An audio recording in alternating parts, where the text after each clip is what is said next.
அஸ்ஸலாமு அலைக்கும் வரஹ்மத்துல்லாஹி வபரகாத்துஹு. அன்பார்ந்த சகோதர சகோதரிகளே, இது திருமறை குர்ஆனை பார்த்து படிப்பதற்கு தேவையான பயிற்சிகள் வகுப்பு. இந்த வகுப்புகளை பார்த்து பயனடைய விரும்பினால் நம்முடைய காணொளிகளை, வீடியோஸை, வகுப்புகளை ஆரம்பத்திலிருந்து இன்ஷா அல்லாஹ் பாருங்கள். நம்முடைய சேனலுடைய பிளேலிஸ்டில் நீங்கள் போனால் இன்ஷா அல்லாஹ் முதல் வகுப்பிலிருந்து வரிசையாக உங்களால் பாடங்களை பார்க்க முடியும். முன் சென்ற பாடங்களில் அரபி எழுத்துக்களுடைய உச்சரிப்பு, அந்த எழுத்துக்கள் எப்படியெல்லாம் எழுதப்படும், அந்த எழுத்துக்களுக்கு ஜபர் ஜேர் பேஷ் என்கிற ஃபத்ஹா கஸ்ரா தம்மா, தோ ஜபர் தோ ஜேர் தோ பேஷ் என்கிற ஃபத்ஹத்தைன் கஸ்ரத்தைன் தம்மத்தைன் போன்ற குறியீடுகள் வந்தால் எப்படியெல்லாம் ஓத வேண்டும் என்பதை பார்த்தோம். இறுதியாக நாம் பார்த்த பாடம்தான் பம்மாவுக்கு அடுத்து, பேஷுக்கு அடுத்து வாவ் வந்தால் 2 மடங்கு இழுத்து ஓத வேண்டும். ஃபத்ஹாவுக்கு அடுத்து, ஜபருக்கு அடுத்து அலிஃப் வந்தால் 2 மடங்கு, 2 ஹர்கத், 2 குறியீடுகள் அளவுக்கு இழுத்து ஓத வேண்டும். கஸ்ராவுக்கு அடுத்து, ஜேருக்கு அடுத்து யா சுக்குன் வந்தால் 2 குறியீடுகள் அளவுக்கு இழுத்து ஓத வேண்டும். இதை மத்து என்று சொல்லுவோம். ஃபத்ஹாவுக்கு அடுத்து அலிஃப் வந்தால் மத்து, பம்மாவுக்கு அடுத்து வாவ் வந்தாலும் மத்து, கஸ்ராவுக்கு அடுத்து யா சுக்குன் வந்தாலும் மத்து என்பதாக நாம் படித்தோம். இன்றைய பாடமும் அதே கான்செப்ட் அடிப்படையில் உள்ள ஒரு பாடம் தான். ஆனால் குறியீடு இங்கு மாறுபடும். எப்படி ஜபருக்கு அடுத்து அலிஃப் வந்தால், ஃபத்ஹாவுக்கு அடுத்து அலிஃப் வந்தால் 2 மடங்கு இழுக்க வேண்டும் என்று சொன்னோமோ, அதே அளவுக்கு இழுத்து ஓத வேண்டிய விஷயம்தான் இதுவும். பாக்கு மீது பாருங்கள், ஒரு அலிஃப் மாதிரி, ஒரு சின்ன அலிஃப் மாதிரி போடப்பட்டுள்ளது. இது அலிஃப் சகீரா எனப்படும், சின்ன அலிஃப். அதை உருதுவில் என்ன செய்வார்கள்? கடி ஜபர் அல்லது கடா ஜபர் என்று சொல்வார்கள். ஆகவே சின்ன அலிஃப் வந்தால் இது ஃபத்ஹாவுக்கு அடுத்து அலிஃபுக்கு சமம். பா ஃபத்ஹா அலிஃப் வந்தால் பா என்று சொல்லுவோமே, அதற்கு ஈக்குவல் தான் என்னது? பாவுக்கு மேல் இந்த சின்ன அலிஃப் போடுவது. ஆகவே இதையும் எப்படி ஓத வேண்டும்? பா அலிஃப் ஃபத்ஹா, பா ஃபத்ஹா அலிஃப் சுக்கூன் வந்தால் பா என்று படிப்பது போல்தான் இந்த பா அலிஃப் சகீராவையும் பா, தா அலிஃப் சகீரா தா, ஃபா அலிஃப் சகீரா சா 2 மடங்கு, ஜீம் அலிஃப் சகீரா ஜா. ஆகவே இந்த சின்ன அலிஃப் என்பது ஃபத்ஹாவுக்கு அடுத்து அலிஃப் வந்தால் எப்படி ஓதுவோமோ அதே போல் ஓதுவதற்கான ஒரு குறியீடு. இதை அலிஃப் சகீரா என்பார்கள். ஆகவே மீண்டும் பாருங்கள், ப அலிஃப் சகீரா பா, தா அலிஃப் சகீரா தா, சா அலிஃப் சகீரா சா, ஜீம் அலிஃப் சகீரா ஜா. யாராவது ஏற்கனவே கடி ஜபர், கடா ஜபர் என்று சொல்லி பழகி இருந்தால், ஒரு ரிவிஷன் மாதிரி நம்முடைய வகுப்புகள் நீங்கள் பார்க்கக்கூடியவர்களாக இருந்தால், அதே கடி ஜபர் கூட சொல்லுங்கள், தப்பு கிடையாது, இன்ஷா அல்லாஹ் பிரச்சனை இல்லை. அரபியில் படிப்பதுதான் சிறந்தது. ஆனால் ஏற்கனவே படித்திருந்தால், உங்களுக்கு இந்த அலிஃப் சகீரா சொல்வது சிரமமாக இருந்தால் பிரச்சனை இல்லை. பா கடி ஜபர் பா, தா கடி ஜபர் தா என்று சொல்லுங்கள், தவறு கிடையாது. அதே போல்தான் இது, அந்த மேலே சின்ன அலிஃப் மாதிரி கீழே சின்ன அலிஃப் போட்டால் இது யா சகீரா எனப்படும். கஸ்ராவில் இழுத்து ஓதுவதற்கான ஒரு குறியீடு என்கிற அடிப்படையில் இது யா சகீரா எனப்படும். ஆகவே இந்த பா யா சகீரா என்பது எதற்கு ஈக்குவல்? கஸ்ராவுக்கு அடுத்து யா சுக்கூன் வருமே, அதற்கு ஈக்குவல். ஆகவே பா கஸ்ரா யா சுக்கூன் பி, அதுவும் பா யா சகீரா, இந்த குறியீடு பா யா சகீரா பி ரெண்டுமே ஈக்குவல். அடுத்து தா கஸ்ரா யா சுக்கூன், அதுவும் இந்த தா யா சகீராவும் ஈக்குவல். தி, சா யா சகீரா சி, ஜீம் யா சகீரா ஜி. இதை கடி ஜேர் என்றும் சொல்வார்கள். பா கடி ஜேர் பி, தா கடிசேர் தீ, அப்படியும் நீங்கள் படிங்கள், தவறில்லை. அடுத்து பாருங்கள், பா இது வாவ் சகீரா எனப்படும். பம்மா பேஷ் என்று படித்தோம், அதை எப்படி உல்டாவாக போட்டால் இந்த வாவ் சகீரா, இதை உருதுவில் உல்டி பேஷ் என்று சொல்வார்கள். நார்மலாக பா பம்மா என்பது பா பேஷ், இது பா உல்டி பேஷ் என்று சொல்வார்கள். அரபியில் பா வாவ் சகீரா என்று சொல்ல வேண்டும். இது என்னது? பா பம்மா வாவ் சுக்கூனுக்கு ஈக்குவல். பா பம்மா வாவ் சுக்கூன் பூ, 2 மடங்கு இழுப்பது போல் பா வாவ் சகீரா பூ, தா வாவ் சகீரா தூ, சா வாவ் சகீரா சூ, ஜீம் வாவ் சகீரா ஜூ, 2 மடங்கு இழுத்து ஓத வேண்டும். இதை இன்னும் நன்றாக புரிந்து கொள்வதற்கு இப்படியும் என்ன செய்யலாம், நாம் அதை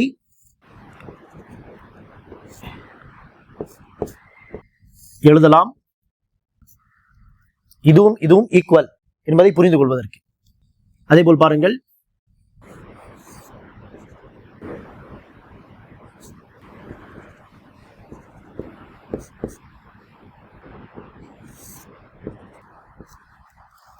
இதுவும் இதுவும் ஈக்குவல்.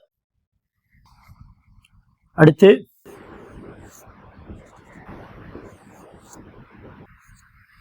பூ, இதுவும் இந்த உல்டி பேஷ் வாவ் சகீரா ஈக்குவல். ஆகவே இந்த குறியீடு அலிஃப் சகீரா எனப்படும். 2 ஃபத்ஹா அளவுக்கு இழுப்பது, மத்து செய்வது. இது யா சகீரா எனப்படும். 2 கசரா அளவுக்கு இழுத்து ஓதுவது. இது வாவ் சகீரா எனப்படும். 2 தொம்மா அளவுக்கு இழுத்து ஓதுவது. ஏற்கனவே படித்த இந்த சட்டமும் இப்போது படித்த சட்டமும் ஓதும் பொழுது சமமாக தான் இருக்கும், எழுத்து வடிவத்தில் தான் அது மாறுபடுகிறது. இப்போது இதற்கான பயிற்சிகளை நாம் இன்ஷா அல்லாஹ் பார்க்கலாம். அதற்கு முன்பாக இன்னொரு சட்டம் உண்டு மத்து தொடர்பாகவே, அதையும் நாம் இன்ஷா அல்லாஹ் பார்த்துவிட்டு இந்த சட்டத்துக்கான பயிற்சியையும் மத்துக்கான சட்டத்தையும் நாம் இன்ஷா அல்லாஹ் அதற்கான பயிற்சியும் பார்க்கலாம்.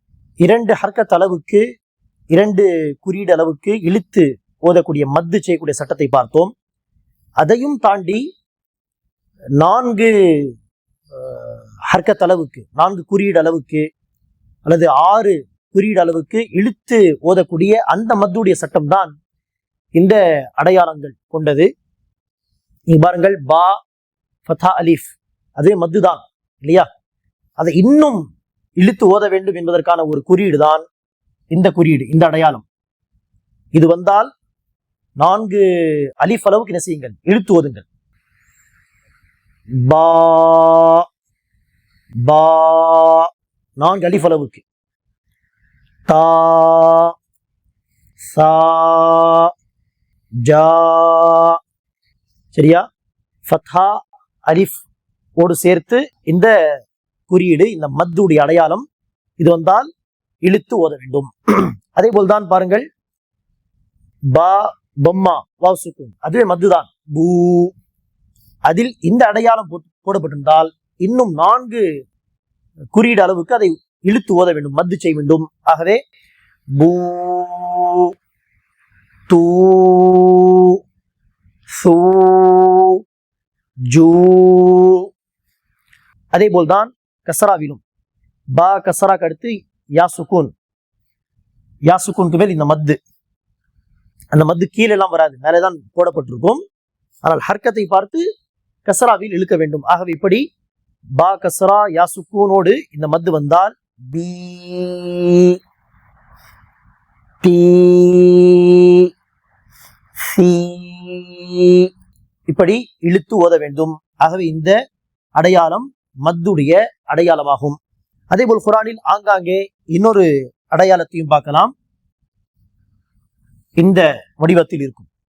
இப்படி வந்தால் உதாரணத்திற்கு ஹ, இதை இன்னும் ஒரு 6 குறியீடு அளவுக்கு இழுக்க வேண்டும். ஹ பா அல் ஹாக்கா மல் ஹாக்கா. இதுவும் மத்து தான், இதுவும் மத்துடைய அடையாளம் தான். இதை விட இந்த மத்தில் இன்னும் ஒரு 2 ஹர்க்கத்து அதிகமாகவே இழுத்து மத்து செய்து ஓத வேண்டும். இது மத்து தொடர்பான அறிகுறிகள், அடையாளங்கள். இன்ஷா அல்லாஹ் இதற்குரிய பயிற்சியை நாம் இப்போது பார்க்கலாம். பா அலிஃப் ஸகீரா பா, யா அலிஃப் ஸகீரா யா, ரா அலிஃப் ஸகீரா ரா. இது அரபு முஸஃபிலே, அதாவது அரபு ஸ்டைலுடைய முஸஃபிலே அந்த கடா ஜபர் என்று சொன்னோம் அலிஃப் ஸகீரா, அதோடு அந்த ஃபத்ஹாவும் போடப்பட்டிருக்கும். ஆனால் இந்தியன் முஸ்ஹப், இந்தியன் ஸ்டைலிலே அச்சிடப்பட்ட முஸ்ஹப் குரானில் அந்த சின்ன அலிஃப் அது மாத்திரம்தான் இருக்கும், ஃபத்ஹா இருக்காது. அடுத்து பாருங்கள். ரா அலிஃப் ஸகீரா ரா, மீம் அலிஃப் ஸகீரா மா, லாம் அலிஃப் ஸகீரா லா, வாவ் அலிஃப் ஸகீரா வா, نون ألف صغيرة نا، همزة ألف صغيرة آ، ها ألف صغيرة ها، عين ألف صغيرة ع، حاء ألف صغيرة حا، غين ألف صغيرة غا، خاء ألف صغيرة خا، تاء ألف صغيرة تا. பொது ஹிஜா இல்லாமல் படிக்கிறேன். சா ஜா தா ஸா ஸா சா ஷா ஸா ضா طா ظா ஃபா قா கா.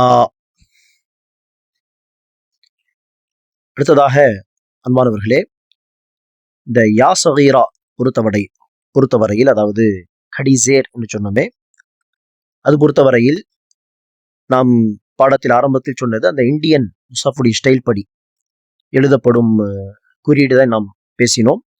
ஆகவே பாருங்கள், ஹம்சா கடிசேர் அல்லது ஹம்சா யா ஸகீரா ஈ, ஹா யா ஸகீரா ஹி. இந்த ஹா தான் இன்னொரு விதத்திலே இப்படியும் எழுதப்படும். ஹா யா ஸகீரா அல்லது கடிசேர் ஹி, 2 மடங்கு கஸ்ரா வை இழுத்து ஓதுவது. இதுவே அரபு உடைய ஸ்டைல் படி அச்சிடப்பட்ட முஸ்ஹப் குரானாக இருந்தால் அதில் பாருங்கள், ஹம்சா கஸ்ரா போடப்பட்டு பக்கத்தில் சின்ன யா போடப்பட்டிருக்கும். இந்த ஹம்சாவுக்கு அருகில் போடப்பட்ட அந்த எழுத்தானது யா, சின்ன யா, அதைதான் யா ஸகீரா என்று சொல்வார்கள். அதே மாதிரி கீழே பாருங்கள், ஹா ஹா கஸ்ரா ஹி, ஆனால் பக்கத்தில் ஹாவுக்கு அருகில் யா ஸகீரா போடப்பட்டுள்ளது. ஆகவே 2 மடங்கு ஹி. இது அரபு முஸ்ஹஃபிலே இப்படி இருக்கும். ஆனால் இந்தியன் முஸ்ஹப், அதாவது இந்தியாவில் அச்சிடப்படும் முஸ்ஹஃபா இருந்தால், குரானாக இருந்தால் அப்படி இருக்காது. மாறாக நாம் பாடத்தின் ஆரம்பத்தில் சொன்ன மாதிரி மேலே போட்டால் கடி ஜபர், கீழே போட்டால் கடி ஜேர். அரபியில் அலிஃப் ஸகீரா யா ஸகீரா என்று சொல்லிக் கொள்ளலாம். ஆகவே இந்த அரபு முஸ்ஹப் அடிப்படையில் நாம் ஆரம்பத்தில் சொன்னோம், இந்தியன் முஸ்ஹப் அடிப்படையில் அரபு முஸ்ஹஃபில் எப்படி இருக்கும் என்பதையும் அறிந்து வைப்பது நல்லது. இந்த 3 எழுத்துக்கள் அல்லது 2 எழுத்துக்கள் மாத்திரம் இங்கு சொன்னதுக்கு காரணம், குரானிலே ஹம்சா அல்லது ஹா இதற்கு தான் அந்த கடிசேர் பெரும்பாலும் வரும் என்கிற அடிப்படையில், அந்த யா ஸகீரா பெரும்பாலும் வரும் என்கிற அடிப்படையில். வேறு ஏதாவது எழுத்துக்கும் அந்த கடிசேர் வரலாம், வராமலும் போகலாம். ஆனால் இந்த 2 எழுத்துக்கு தான் பெரும்பாலும் வரும் என்கிற அடிப்படையில் இந்த 2 எழுத்தை மாத்திரம்தான் இங்கு குறிப்பிட்டுள்ளோம். ஆகவே யா ஸகீரா பொறுத்தவரையில் இந்தியன் ஸ்டைல், அரபு முஸ்ஹஃபுடைய ஸ்டைல் என்று 2 விதத்தில் அது எழுதப்படுகிறது அந்த குறியீடு என்பதை கவனத்தில் கொள்ளுங்கள். அடுத்ததாக வாவ் ஸகீரா பொறுத்தவரையிலும் இந்தியன் முஸ்ஹஃப் இந்தியன் முஸ்ஹப், இந்தியாவில் அச்சிடப்பட்ட குரானை நீங்கள் எடுத்து பார்த்தால் அந்த உல்டி பேஷ் என்று சொன்னோமே அந்த வடிவத்திலே அந்த வாவ் சகீரா இவ்வாறு போடப்பட்டிருக்கும். வாவ் வாவ் சகீரா ஊ, ஹ வாவ் சகீரா ஹூ, ஹம்சா வாவ் சகீரா ஹூ ஊ. வாவ் சகீரா சொன்னாலும் ஓகே, அல்லது உல்டி பேஷ் என்று சொன்னாலும் ஓகே. ஆகவே ஊ, ஹூ, ஊ, இது இந்தியன் ஸ்டைல் படி. அதே அரபு முஸ்ஹஃபில் பார்த்தால் வாவ் தொம்மா போடப்பட்டு அருகில் ஒரு சின்ன வாவ், வாவ் சகீரா என்று சொன்னாலே அதுதான் அர்த்தம், சின்ன வாவ் என்று அர்த்தம். ஹா தொம்மா போடப்பட்டிருக்கும், ஹூ அருகில் ஒரு சின்ன வாவ் இருந்தால் ஹூ 2 மடங்கு. ஹம்சா தொம்மா போடப்பட்டிருக்கும், ஊ அருகில் வாவ் இருந்தால் ஊ. அது ஹம்சா தொம்மா வாவ் சுக்கூன் இருந்தால் எப்படி மத்து செய்ய வேண்டும் என்று சொன்னோமோ அந்த சட்டம் அங்கு வந்துவிடும். இப்படி 2 விதமாக அது எழுதப்படுகிறது என்பதை கவனத்தில் கொள்ளுங்கள். இந்த இடத்திலும் அந்த உல்டி பேஷ் அல்லது வாவ் சகீராவுக்கு வாவ் ஹா ஹம்சா மாத்திரம் குறிப்பிட்டதற்கு காரணம், குரானிலே இந்த எழுத்துக்கு தான் அந்த வாவ் சகீரா வரும், துவாக்கு சாதுக்கு தாதுக்கு காஃப்கெல்லாம் வராது என்கிற அடிப்படையில் எந்த எழுத்துக்களுக்கு அந்த குறியீடு வருகிறதோ அதை மாத்திரம் இங்கு குறிப்பிட்டுள்ளோம். அதை மட்டுமே கவனத்தில் கொண்டாலே இன்ஷா அல்லாஹ் போதுமானது. இப்போது இதற்கு தேவையான சில பயிற்சிகளை நாம் சில வார்த்தைகளில் பார்க்கலாம். அலிஃப் அல்லது ஹம்சா, அலிஃப் சகீரா அ, தால் ஃபத்ஹா த ஆத, மீம் ஃபத்ஹா ம ஆதம. ஹம்சா அலிஃப் சகீரா ஆ, மீம் ஃபத்ஹா ம ஆம, நூன் ஃபத்ஹா ந ஆமன. மீம் அலிஃப் சகீரா மா, லாம் கஸ்ரா லி மாலி, كاف كسرة كي مالكي. همزة فتحة أ، با فتحة ب أبا. واو ألف صغيرة و، أبوا. ها ضماه أبواه. سين فتحة س، ميم ألف صغيرة ما، سما. واو ألف صغيرة و، سماوا.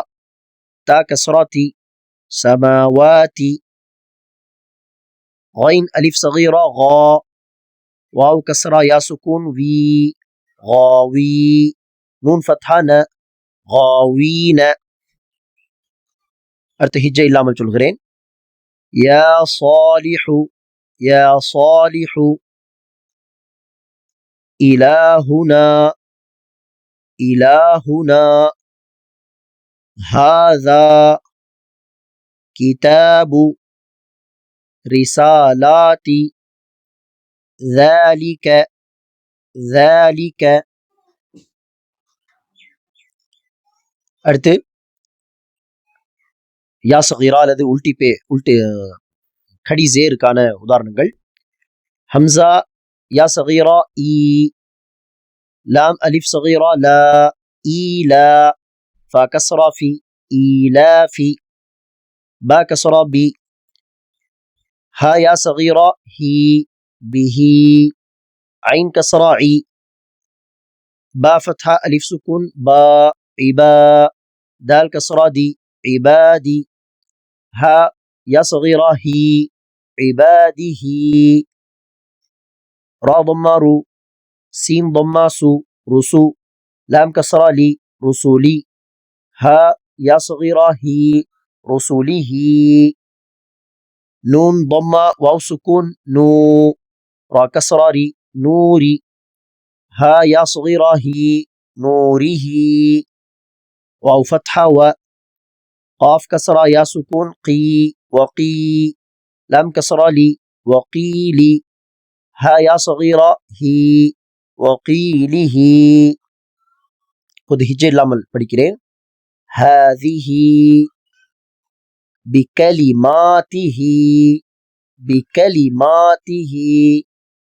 بآياته، بكتابه، بيمينه. د بي கடுத்து மீம் அது. بيمينه، فيه. அடுத்து வாவ் சகீரா உல்டி பேஷ்கான சில உதாரணங்களை பாருங்கள் குரானில் இருந்து.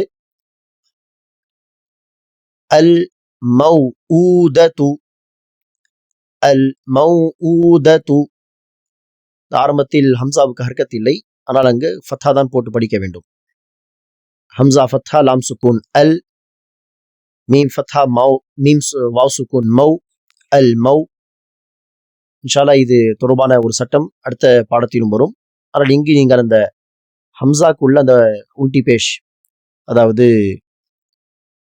வாவ் சகீரா, அதை மாத்திரம் கவனிக்கல் இன்ஷா அல்லாஹ். அல் மௌஊதது அல் மௌஊதது அல் மௌஊதது.